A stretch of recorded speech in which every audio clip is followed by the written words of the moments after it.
Alright, so mga kasangkayan, live na kita. Yan ang mga oras.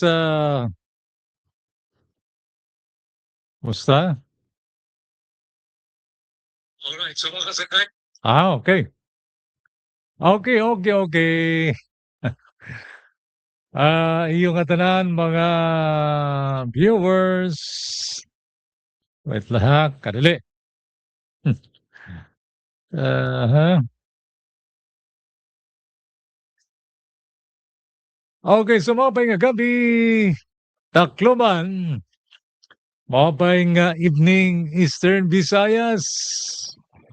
Ga ato mga viewers sa Taclob Digital News ngan aton YouTube channel. Alright, oo. Inen welcome. Ako Roel Montes ngan again welcome to another edition of Community Matters para ito naton Friday edition, ano? Yan ang July 24, 2026.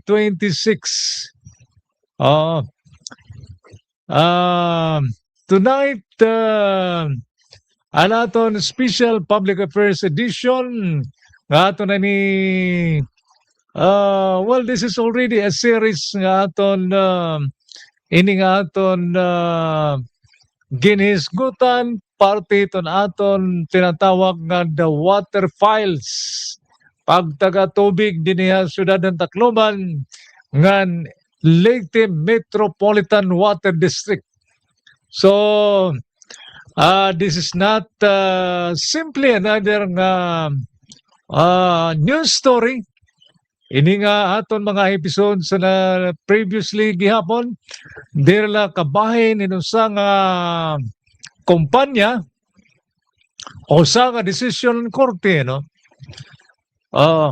This is about governance. This is about transparency. Permanente manggo dinhi ato nini ginhisgutan, ginluluwas ano. Kay bisan nga ni ining aton mga ramang didto ha nasyonal. Di ba? So kada man ato nakatutok kini nga pagtaga impeachment trial kan Vice President Sara Duterte. So it's about transparency mga kasangkayan, mga ka-community, no? So it is about accountability.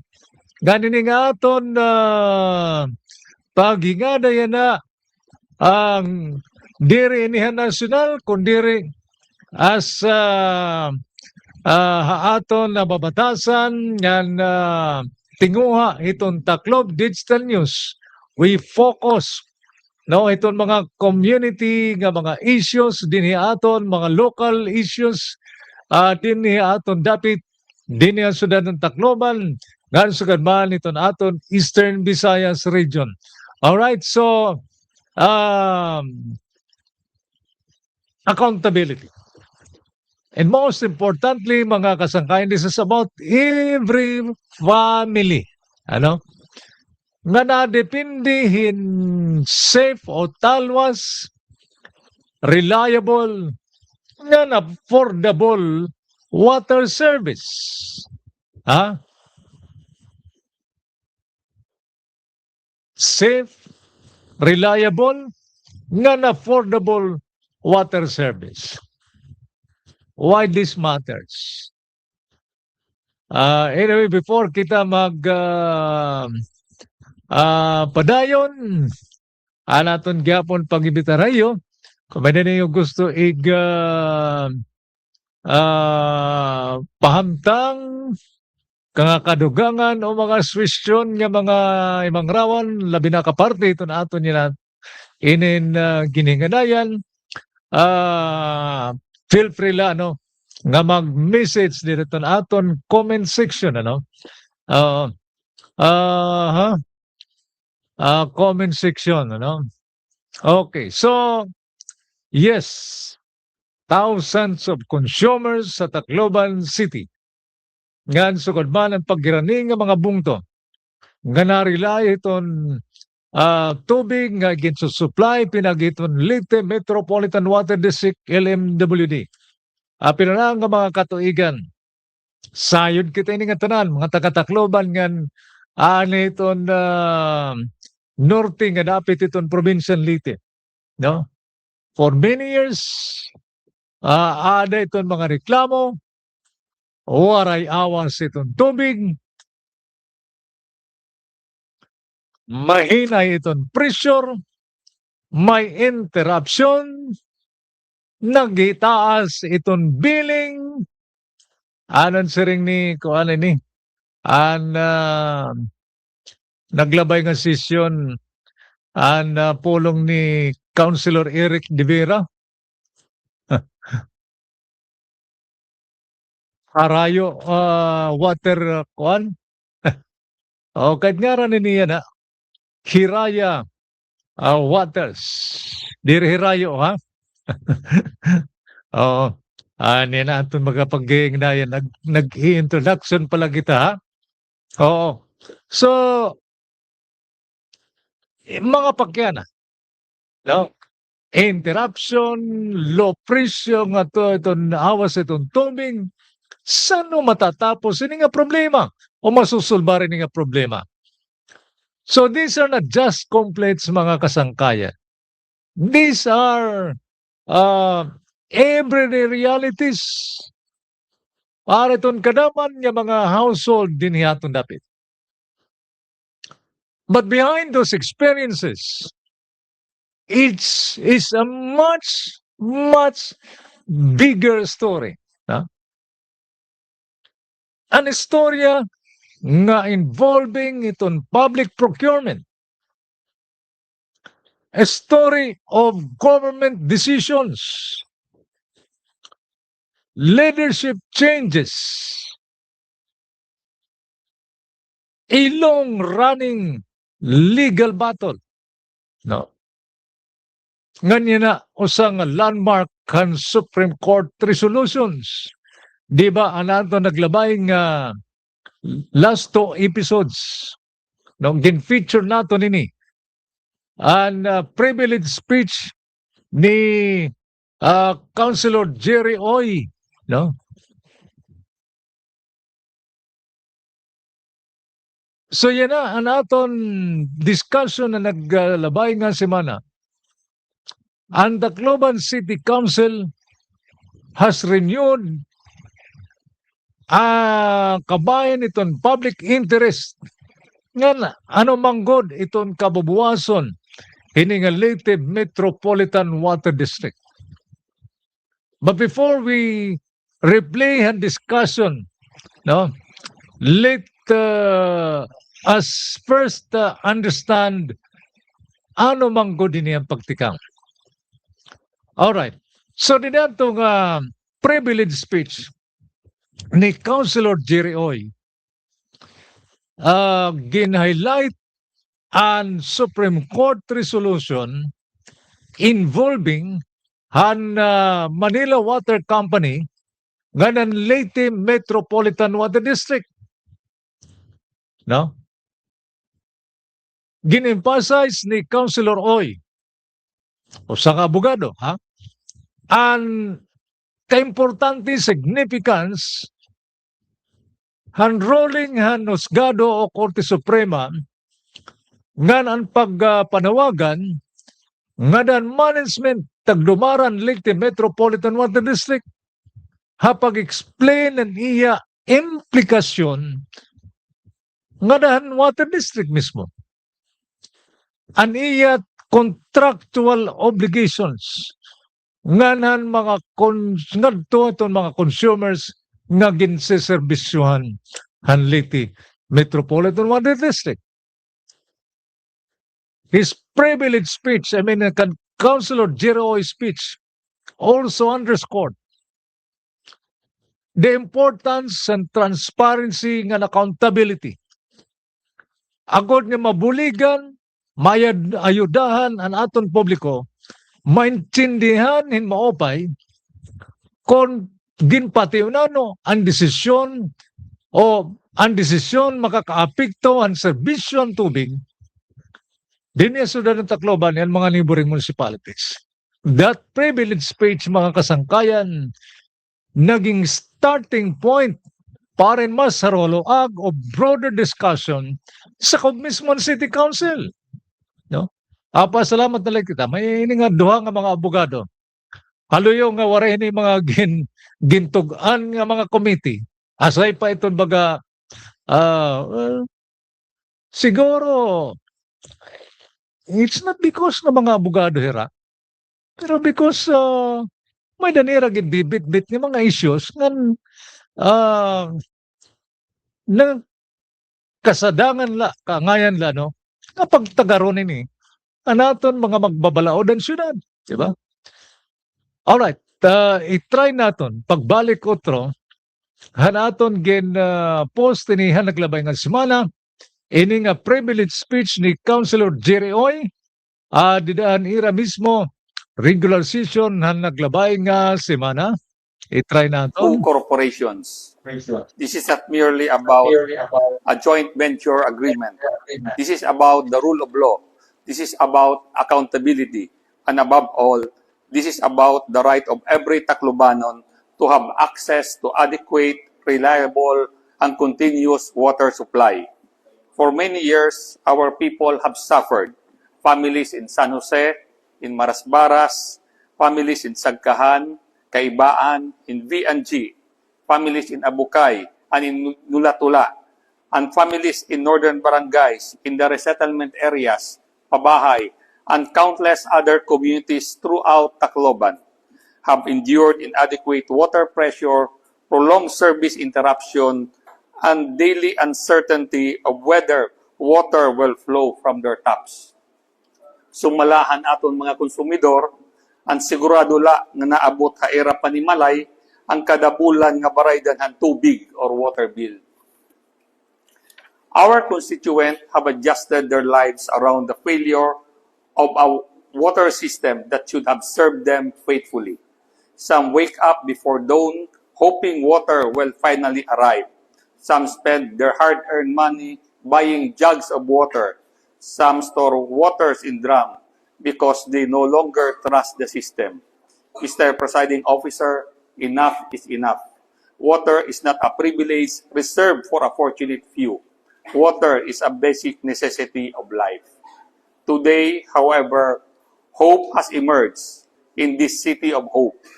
The First Division of the Supreme Court of the Philippines, in a resolution dated February 4, 2026, in GR number 247574, entitled Manila Water Company Incorporated versus Leyte Metropolitan Water District, acting through its board of directors, granted the petition for mandamus, but denied its application for temporary restraining order and or writ of preliminary injunction.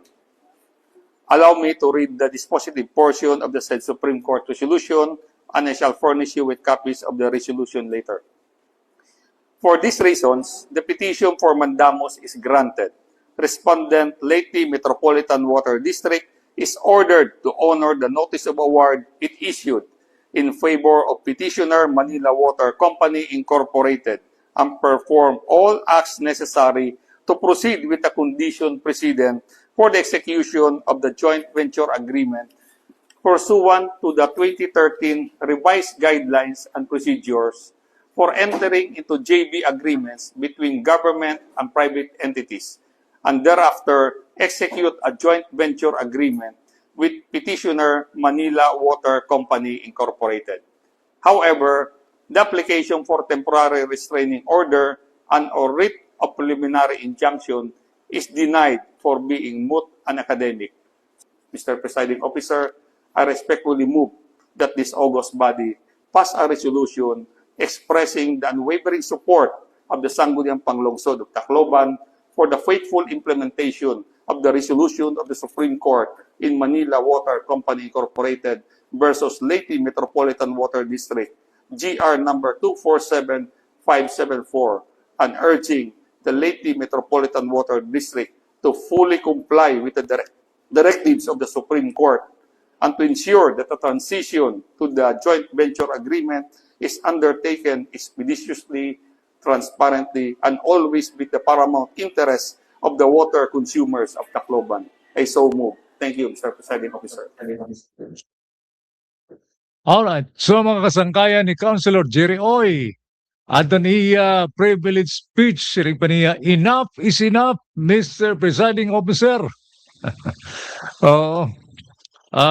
Dila ito naglabay nga semana nga sesyon ng Sangguniang Panglungsod ng Tacloban nga again gintagan hindoon ang importansya ni Councilor Jerry Oy ining Supreme Court resolution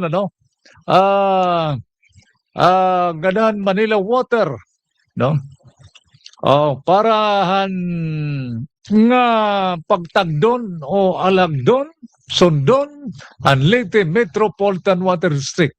Ganda dida pagyapon ini nga privilege speech amad to an siring pa ni Councilor Oy an hatag in importansya, transparency, accountability kay para nato ni masayuran, masaydan, maklaruhan han publiko, no? Labi na kita nga mga konsumidor han Leyte Metropolitan Water District. Ngan amad to nga privilege speech ginsundan niya na naging starting point ito ang pagkaadaliwat interpellation, hanaglabay nga Huwebes, no? Ano kita yun Biyernes, kakulop ba ini? Asya, kakulop nga regular session ng Sangguniang Panglunsod kay presente mismo ang General Manager han LMWD, no? Oo. So, ang City Council kumbida ang management ng Leyte Metropolitan Water District ngadto mismo pagtambong ang sesyon, no? Hi Councilor Eric De Vera o sa gyapon ning abogado kamayadahin kuanggod nga interpellation ngadto kan LMWD General Manager Ronnie Cornico. So anaton baga na kuha nga mga igin pahamtang nga mapamakyana ni Councilor De Vera. Una, ang presente ba nga LMWD board are fully informed bahin ini nga Supreme Court litigation. By the way, talking of LMWD board, may na pa ba? may na pa ba? Balita kay nanonom ako previous nga mga management na pa ang LMWD once nga may mga na buto nga mga issues, no? Nga mga concerns good nga paramount han mga consumers labi na parte itong management o mga kuang ko na full force nangingilala kita han mga board of directors hadto tikang inoto na nato engineer ano pa ito up to the lang nato kan engineer Umeres nato nga baga na kuon. I remember the last nga nato na cover GM Umeres together with the members of the board padto. I think that was the first time siguro nga giningadayan ining pagtaga joint venture agreement pala to Anyway, so as ito pagyana balik kita ang presidente pagyana ni Councilor De Vera nga LMWD General Manager ipaniya fully informed ba ang LMWD board bahin ini nga Supreme Court litigation, no? Nga parte gihapon ini pagtaga leadership changes dideton mismo LMWD. Another notable nga mga pakyanan ni Councilor Dibira, siring panikod the Water District have taken additional legal steps while the case was pending. O may dabaga tinatawag nga intervention. Ano? Another important the question, what are the implications? Ha? Hini nga desisyon ng Supreme Court para ini nga existing niya nga joint venture agreement with the Prime Water. Ngayon na Hiraya water ano to? So these are governance question mga kasangkayan anay daw pag naglalag kita. Okay. Okay lang. Aha. So mga importante ni governance questions tungod this concern an essential public service ano nga apektado ni itong inukot-yukot ng mga konsumidor no inukot-yukot na konsumidor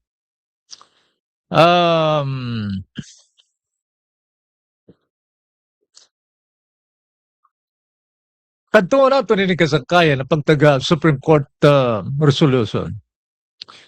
Before naton i-replay ining anong tawag ini interpellation ni Councilor De Vera ngadakan GM Ronnie Cornico and LMWD. No? So let's briefly visit iton history. No? Baga mag-rewind kita hinguti mga kasangkayan para may naton magasada nga konteksto ni nga ato ni Mang Ramon. Many people think siguro nga ang kontrobersiya nagtikang din ng 2019. No? But actually, according to our research, it began in 2017. Kaya according to the Supreme Court resolution, ang Manila Water Company nag-submiter ini unsolicited proposal nga maging private partner han Leyte Metropolitan Water District. Sumeringani kita unsolicited baga kalugaringon ini ano nga pag inisyatibohan Manila Water Company nga magproponer hin usa nga partnership o private partnership. So hadag ministerial nagpaagi inihin mga negosasyon, nag-agi inihin government evaluation, nag-agi inihin invitation for comparative proposals nga ginpublikar ini, gin-publish. Ang Prime Water Infrastructure Corporation naman, ng Metro Pacific, ang nagpalit gihapon hin bid documents. So para nanbini. Manggot. Waray comparative counter proposal nga ginsumiter. Lugar ini nga Prime Water Infrastructure Corporation nga ng Metro Pacific. No comparative. Ang Joint Venture Selection Committee nagrekomendarhan Manila Water. Ha? Kaya raman la, ang may mga kompleto, a proposal. Dinan December 6, 2017, ang LMWD nag-issue hin notice of award ngadton Manila Water. No? Ngadton Manila Water. Atong pa ika muna. December 6, 2017. Now, nagkamayada na in leadership dispute hasalod han LMWD. So, ang istorya nagbalinin dramatically din 2018. Nagkaada dispute na sunod ang Leyte Metropolitan Water District. may danadoduha nga mga appointed na mga boards, may kanan province of Leyte, may kanan city government at Tacloban. So may mga questions by an appointing authority. May court proceedings involving board leadership. And Supreme Court resolution recounts that ining governance issue interrupted the negotiations with Manila Water. Eventually, withdraw a notice of award. Ngandidan July 2, 2019.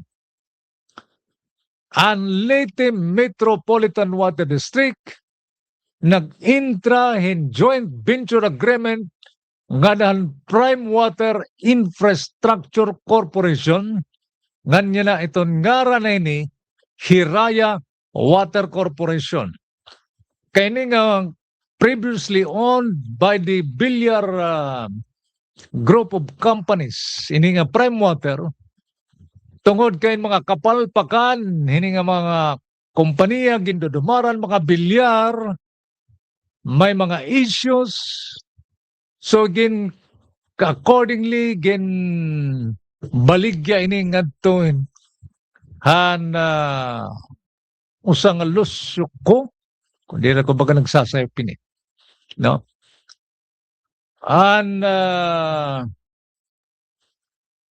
Prime Water ngan ginliwanan iton ngaran daw ini nga Hiraya Water Corporation. All right. So ano ang desisyon han Korte Suprema? So it fast forward naton yana nga 2026. The Supreme Court granted Manila water and petition for mandamos sa Manila Water. In simple terms, according ito naton baga di dinakuha nga mga inin kasayuran, the court directed nga dahan LMWD nga tagdon to honor the notice of award previously issued. Di ba amay ng privilege speech ni Councilor Jerry Oy ngadtuhan Manila Water and to perform the legal acts necessary to proceed with the conditions precedent for the execution of the joint venture agreement under the 2013 joint venture guidelines. However, mga kasangkayan na adi, ang Korte Suprema gin-deny ang request for temporary restraining order ang Manila Water. Kaya no, tungod kay hadto nga panahon, ang LMWD nag-execute na in joint venture agreement with Prime Water. So, nag-roll ang korte, anusgado nga request for injunctive relief naging moot and academic na. No? So, ano ito na aton pag-intindi ni? So, according na aton baga pamakyanan mga legal minds, mga eksperto legal, wari lang kita manggol kuha in recorded interview. Pero this is what ginhatag aton na baga insights. One part iton resolution naka-attract in particular attention. The Supreme Court observed nga it would be capricious and whimsical, quote-unquote, ginkuan nini did a resolution for a government entity to require a private proponent to complete the competitive process only to reject the proposal. Lugar giningadayan na ini ang kanan Manila Water, no? Naging withdraw, di ba? Naging bakwi. So siringpahan Korte Suprema, Supreme Court Resolution, capricious and whimsical. Ngay, ginpakompleto ang mga krisikitos, parin competitive process nga katapos-tapusan, igsasalikway ngayon without valid legal justification nga despite the absence of any competing proposal at that time. Iniyan mga pulong mismohan korte hasgado, di rin ni aton mga kasangkayan. Well, as journalists, our role is to explain what the court said and why it matters. Amo ito natin baga online. We're not interpreting. And before ato nag-play ining latest nga city council decision, before we proceed mga kasangkayan, a reminder to our viewers, the discussions are you're about to watch form parts ini an official session ng Tacloban City Council Bagula. Ang pakianan ni Councilor Eric De Vera represent niya role as a member of the legislative body exercising oversight. Exercising oversight. Ang kabatonan responses ni LMWD General Manager Ronnie Cornico reflect the explanations provided during an session. So, itong replay is intended to inform, Hindi nga ito nila i-play, i-replay. Although nakapost na ini dito aton page. Again, this is to provide him more in understanding, iton aton publiko. Understanding iton konteksto, iton issue nga apektado kita nga ginukot-yukot ng mga konsumidor itong tubig. Alright, so aton daw ini utrohon pag pasalida aton gindumara nga question and answer ni dan recent City Council Sangguniang Panglunsod regular session han Tacloban. May kiha, may kaso naan Manila Water. Baka di rest siya.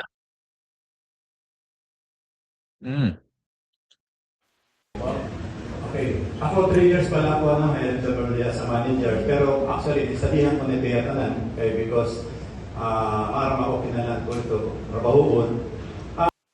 Aware ka mo ito na may kiha, may kaso naan Manila Water against LMWD. Makamo ba?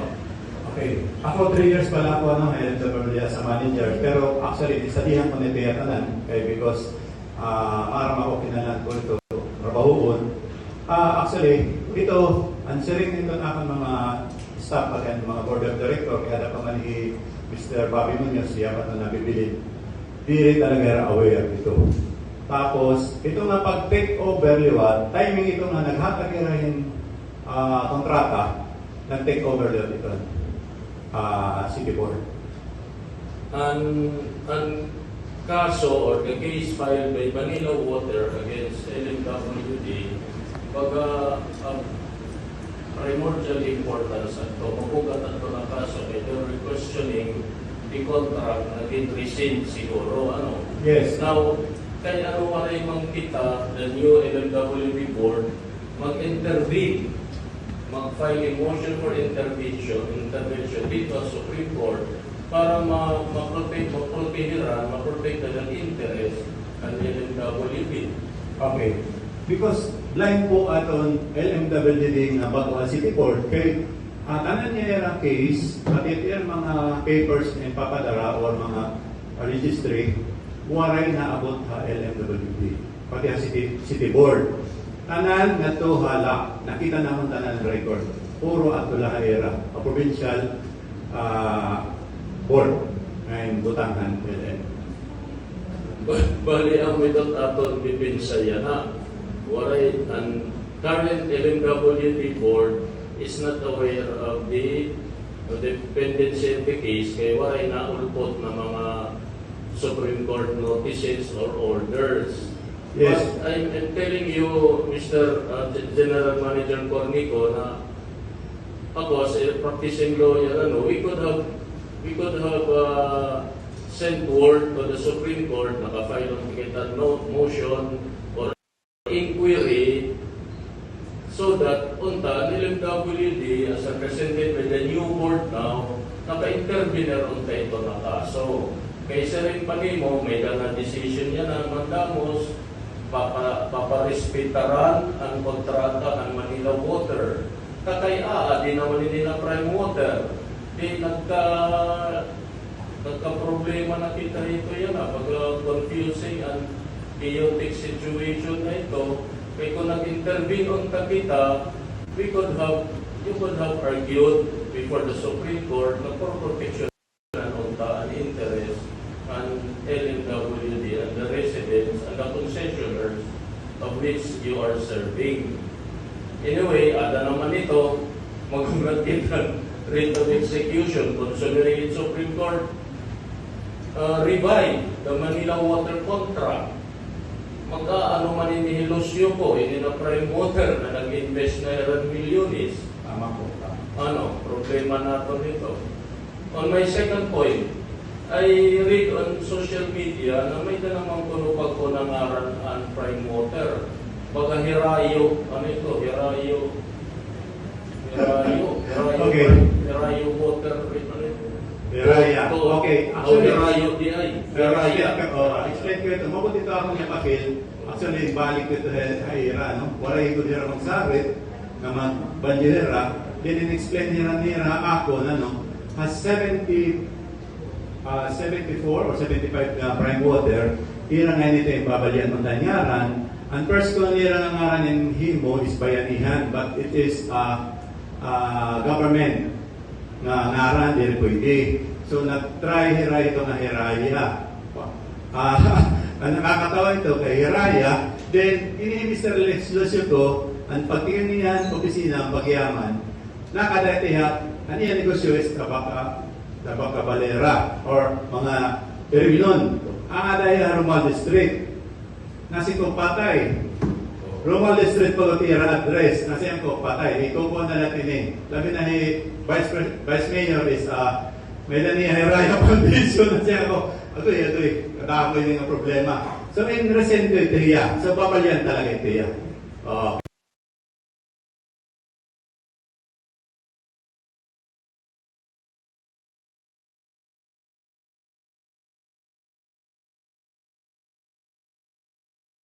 Alright, so mga kasangkayan, asya to baga ginpahamtang, mga pamakyanan, ang pagkabatunan nira City Councilor Eric De Vira, gan LMWD General Manager Ronnie Cornico. Usa di naton baga na notice nga pagpakyanan ni Councilor De Vira kung kay ano nga baga waray intervention, ha? It's a legal term. Han LMWD, kini nga naging resultant desisyon ng Korte Suprema resolution. According to GM Cornico, ang magawaray daw nakakarawat ang LMWD kay gina-address daw ngadto baga nga dihin may Kapitolyo adadto, which I don't know. I'm not really sure mga kasangkayan ko na mo gunit baga pero may danaton baga siring peton bubuit may danaton didi nakuha nga mga impormasyon na it's not actually true because may da talaga mga notices nga to talaga LMWD management, no? Baga amo ito naton padayon pa nga another nga importante nga duro mga kasangkayan nga ini nga kahimtangan iton aton serbisyon pagtagatubig hiton Leyte Metropolitan Water District masyado ka malubog pa. Not literally nga malubog, kundi pati iton pagdumaray ni. Why? Again, para iton nga Supreme Court resolution nga ginmamanduhan na iton LMWD nga pag sundon. Ang kamanduhan nga ang pag-award nga den Metro Water, no? So amo ito naton pag papadayunon nga paglisusunoron pa, no? Ano ko rin mga another is ini nga rehabilitation initiative mismo iton LMWD pinagi nila kasarabot nga Hiraya Water Corporation o anong ba itong tawag ito, no? O nga accordingly ito Andres ito ada Romualdez Street which I understand dito Metro Manila. Answering pa nga ni Ginmention mismo nabaro naton ni da mismo kan GM Cornico nga Vice Mayor Raymond Romualdez may da foundation na gindudumara nga Hiraya Foundation. Pero siguro, well, waray pa ito natin mga detalye kon kay gintatagyaman daw ini na nga bago nga owner iton Prime Water of a certain Lucio, no? Certain Lucio. Alright, so mga kasangkaya, as a journalist, no? As journalist, diri kita magde-decide kung hino iton kinahanglan magkamayadahin na paboriton mga legal disputes. This is the role of the courts. Gandir lewat kita magdedetermine itong public policy, no? This is the role of elected official and government agency. Dideton sanggunian panglungsod as an oversight function, ano? Our responsibility is different. Aton o sukomo sa mamahayag and aton obligasyon pag-verify, no? Pag-explain, which we're trying, to provide context. Gani pagyanan naton itong mga pamakyanan. Agod nga makabulig kita itong publiko nga mas maintindihan mo opay. Ito nga mga issues nga nakakapigto aton mga kinabuhi. One lesson emerging from this case is that leadership changes do not erase institutional responsibilities, di ba? Itong mga ahensya or public agencies must maintain itong padayon continuity in records, legal obligations, nga nitong public information so that itong transition diri magpapabilin nga importante nga mga bagay nga diri ma-resolve. And another is that transparency, no? Transparency strengthens public trust. Ito naton mga konsumidor deserve nga maintindihanin mga pay kung ini nga mga major legal developments may affect itong serbisyo which very obvious na ini nga mga bagay, mga kasangkay, di ba? Adlaw-adlaw na nato nini na experience siya. Why this story is far from over, mga ka-community. In the coming weeks, ito naton ining aton series, The Water Files, will continue paghikay mga kadugangan ng mga impormasyon yan karaygan. Labi na parte ni nga 2019 Joint Venture Agreement. Kinanglan nato ni sayuran mo opay. Ito nga mga investment commitments with the new owner kompanya nga dayton joint venture agreement. Of course, itong water service performance ngan mga concerns, consumer concerns.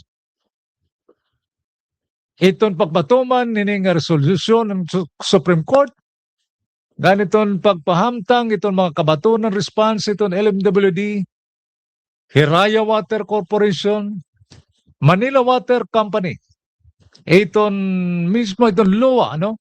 Local Water Utilities Administration and other concerned agencies. Our goal is simply lang mga kasangkayan to help us, the public, understand itong facts, to encourage informed discussion, ngan makakontribute kita hinhayag o transparent ngan accountable nga pagdumara o management in essential public services. Essential public services. Ano itong pagtapos yan mga kasangkayan? Ang tubig, usahan, pinaka-importante nga serbisyo ang ikikinanglan ng kada pamilya. Hindi na kailangan i-memorize yan. Kung isugad, liwat ka importante, ang maupay nga pagdumara. Ini nga transparency ginurotro nato nini. Nga accountability, itong baratunon. Ang mga institusyon nga may kalabutan, may katungdanan responsibilidad paghatag gini nga mga serbisyo.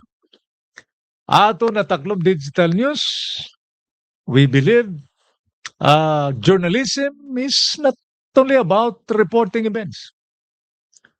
It is also about helping communities, understand maupay nga mga issues na may kalabutan na forma hiton aton kinadlaw nga mga kinabuhi. As this story continues to unfold, aton ministiblis nga pamaagi itong TDN magpapabilin nga committed para in fair, patas, balancing kan evidence-based reporting kung tawagon. Allowing all concerned parties to be heard, gan matagan hin lugar o iwam. Ako, Roel Montes, thank you for joining us in the special Friday edition of Community Matters. This has been the Water Files series. Good evening, God bless. Kan padayon kita pag-serving pinagyan tinuon, responsable nga independente nga pamahayag. Again, salamat kan malipayon nga gabi, oras, atong nitanan.